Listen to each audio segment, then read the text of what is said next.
ఉత్తరాంధ్ర ఉపాధ్యాయ MLC ఎన్నికల counting ప్రశాంతంగా కొనసాగుతోంది. ఎలాంటి అవాంఛనీయ ఘటనలు జరగకుండా నగర పోలీస్ కమిషనర్ ఆధ్వర్యంలో పటిష్ట బందోబస్తును ఏర్పాటు చేశారు.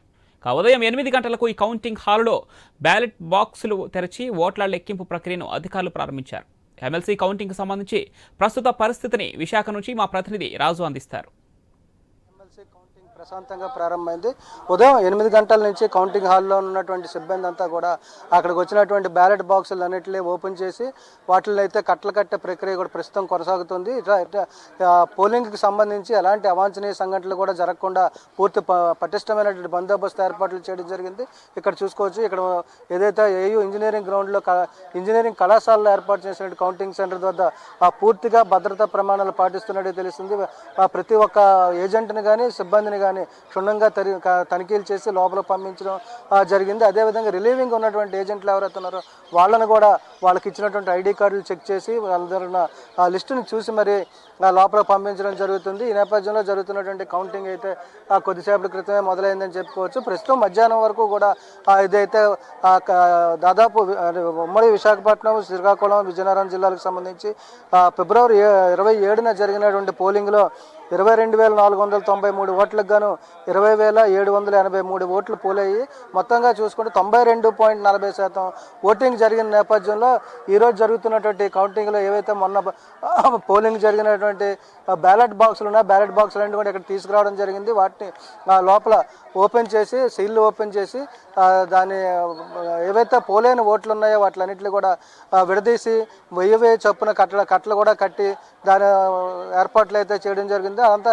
ఈ ప్రక్రియ అంతా మొదలయ్యేసరికి మధ్యాహ్నం 1 గంట అవుతుందని తెలుస్తుంది. ఇలా తర్వాత మధ్యాహ్నం భోజన విరామం తర్వాత అయితే ఏవైతే పోలేని ఓట్లు ఉన్నాయో వాటిని లెక్కించే ప్రక్రియ మొదలవుతుంది. ఈ నేపథ్యంలో దాదాపు చూసుకుంటే కౌంటింగ్ హాల్లో మొత్తం 20 టేబుల్ అయితే ఏర్పాటు చేయడం జరిగింది. 20 టేబుల్కి కూడా సిబ్బందిని పూర్తి స్థాయిలో ఏర్పాటు చేసి వాళ్ళందరికీ కూడా ఇప్పటికే అవగాహన ఇవ్వడం జరిగింది. ఓట్లు ఎలా లెక్కించాలి, చల్లని ఓట్లు ఎలా ఉంటాయి, అదేవిధంగా చల్లని ఓట్లు కన్ఫ్యూజన్ ఉంటే ఏం చేయాలి అనేది కూడా ఇప్పటికే శిక్షణ ఇవ్వడం జరిగింది. అదేవిధంగా రిటర్నింగ్ అధికారి జిల్లా కలెక్టర్ హరేంద్ర ప్రసాద్ అయితే ఇప్పటికే పర్యవేక్షణ చేస్తున్న పరిస్థితి.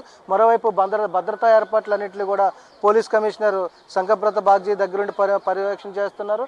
ఎలాంటి అవాంఛనీయ సంఘటనలు జరగకుండా, అల్లర్లు జరగకుండా కూడా బిఎన్ఎస్ యాక్ట్ 163 కూడా అమలు చేస్తున్నారు. ఎక్కడ కూడా నలుగురు కన్నా ఎక్కువ గుమిగూడి ఉండకూడదు. అదేవిధంగా అల్లర్లు జరగడానికి అవకాశం ఉన్నటువంటి అలాంటి చర్యలైనా కూడా వెంటనే వాళ్ళని అరెస్ట్ చేయడం జరుగుతుందని చెప్పి కూడా ఇప్పటికే ప్రకటించడం జరిగింది. ఏదైతే ఫలితాలు వెలువడిన తర్వాత ర్యాలీలు చేయడానికి కానీ విజయోత్సవాలు చేయడానికి కూడా ఎలాంటి అనుమతులు ఇవ్వడం లేదని చెప్పి ఇప్పటికే పోలీస్ కమిషనర్ అయితే స్పష్టం చేయడం జరిగింది. మొత్తంగా ఈరోజు మధ్యాహ్నం వరకు ఏదైతే పోలింగ్ జరిగిన రోజు బ్యాలెట్లు ఉన్నాయో వాటన్నిటిని కూడా కట్టలు కట్టి భోజన విరామం తర్వాత అయితే వాటిని అయితే లెక్కించడం జరుగుతుంది. దీని క్రమం చూసుకుంటే మధ్యాహ్నం దాదాపు 4:30 నుంచి 5 గంటల మధ్యలో అయితే ఫలితాలు వెలువడే అవకాశాలు ఉన్నాయి. ఈ టీచర్స్ ఎమ్మెల్సీకి సంబంధించి కూడా ఉత్తరాంధ్ర వ్యాప్తంగా మొత్తం 10 మంది అభ్యర్థులు అయితే పోటీలో ఉన్నారు. వాళ్ళలో 3 అభ్యర్థుల మధ్య అయితే తీవ్రమైన పోటీ ఉంది. ఆ 3 అభ్యర్థుల భవిష్యత్తు కూడా ఈరోజు తేలబోతుంది. ముఖ్యంగా ఎస్టీఎఫ్ తరఫున పోటీ చేసిన సిట్టింగ్ ఎమ్మెల్సీ రఘువరం అయితే పాకలపాటి రఘువరంకు సంబంధించి కూటమి ప్రభుత్వం పూర్తి స్థాయిలో మద్దతు ప్రకటించింది.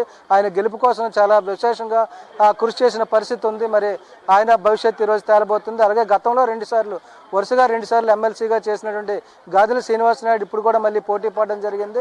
ఆయన కూడా తనకు ఉన్నటువంటి పరిచయాలు ప్రకారం కూడా ప్రచారం చేసుకొని గెలుపుకి కృషి చేస్తున్న పరిస్థితి ఉంది. ఇక యూటీఎఫ్ బలపరిచినటువంటి వ్యక్తిగా యూటీఎఫ్ నుంచి కోరెడ్ల విజయ్ గౌరి కూడా పోటీ పడి ఈ 3 మధ్యలో జరుగుతున్నటువంటి ఈ తీవ్రమైనటువంటి ఒత్తిడి నేపథ్యంలో ఈరోజు కౌంటింగ్ అయితే జరుగుతుంది. ఈ కౌంటింగ్లో ఎవరి భవిష్యత్తు ఏంటనేది అయితే ఈరోజు సాయంత్రంలోగా తేలే అవకాశం ఉంది. మొదటి ప్రాధాన్యత ఓటు ప్రకారం మొదటి ఫలితం అయితే మధ్యాహ్నం 4 నుంచి 4:30 మధ్య వచ్చే అవకాశం ఉంది.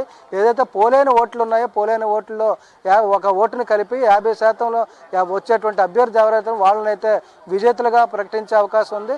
మొదటి ప్రాధాన్యత ఓట్లు ఎవరికి 50% రాని పక్షంలో రెండో ప్రాధాన్యత ఓటుని అయితే లెక్కించడం జరుగుతుంది. ఒక రెండో ప్రాధాన్యత ఓటింగ్ లెక్కింపుగానే ప్రారంభమైతే ఫలితాలు మరింత ఆలస్యమయ్యే అవకాశం ఉంది. రాత్రి 10-11 మధ్య కూడా ఫలితాలు వచ్చే అవకాశం ఉంది. కాబట్టి ముందుగానే అన్ని ఏర్పాట్లు కూడా చేయడం జరిగింది. కాబట్టి మధ్యాహ్నం వరకు కూడా ఏదైతే కేవలం పోలైన ఓట్లని తీసి దేనికదిగా సెపరేట్ చేసి 1000 చొప్పున అయితే కట్టలు కట్టడం జరుగుతుంది. ఇదంతా కూడా మధ్యాహ్నం వరకు జరిగే అవకాశాలు అయితే కనిపిస్తున్నాయి.